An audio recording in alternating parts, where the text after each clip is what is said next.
ஒரு நாட்டினுடைய வளர்ச்சி கல்வி மையமாக வைத்து செயல்படுது. அந்த கல்விக்கு முன்னுரிமை கொடுத்தோம். அதிகமான ஆரம்ப பள்ளி திறக்கப்பட்டது அரசாங்கத்தின் சார்பாக.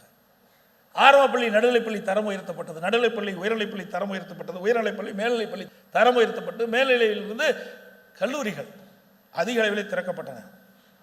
இன்றைக்கு இந்தியாவிலேயே உயர்கல்வி படிப்புடைய எண்ணிக்கை தமிழகம்தான் முதலிடம் என்ற பெருமையை அதிமுக ஆட்சியை நிரூபித்து காட்டியது.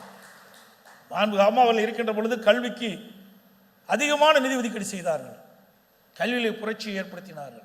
அதிமுக ஆட்சி 2011 2021 வரை 68 கலை மற்றும் அறிவியல் கல்லூரிகள் கொண்டு வரப்பட்டன. ஒரே ஆண்டில் 11 அரசு மருத்துவக் கல்லூரி மருத்துவமனை கொண்டு சாதனை. ஒரு ஆண்டுல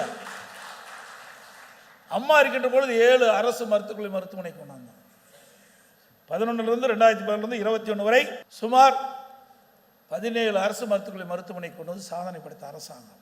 அதே போல அதிமுக ஆட்சியில் 7 சட்டக்கல்லூரியை கொடுத்தோம், 21 பாலிடெக்னிக் கல்லூரி, 4 பொறியியல் கல்லூரி, 4 வேளாண்மை கல்லூரி, 5 கால்நடை மருத்துவக் கல்லூரி, ஆராய்ச்சி நிலையம்.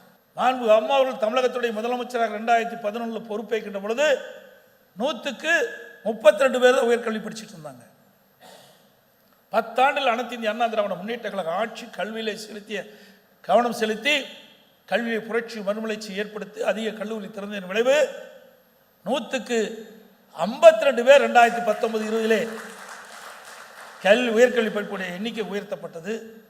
மத்திய அரசுடைய இலக்கு 2035 அடைய வேண்டிய இலக்கை 2019-20 உயர்கல்வியிலே அந்த இலக்கை எட்டிடும் சொன்னால் எந்த அளவுக்கு கல்வியில் இந்த அரசு கவனம் செலுத்து என்பதை நாம் எண்ணி பார்க்க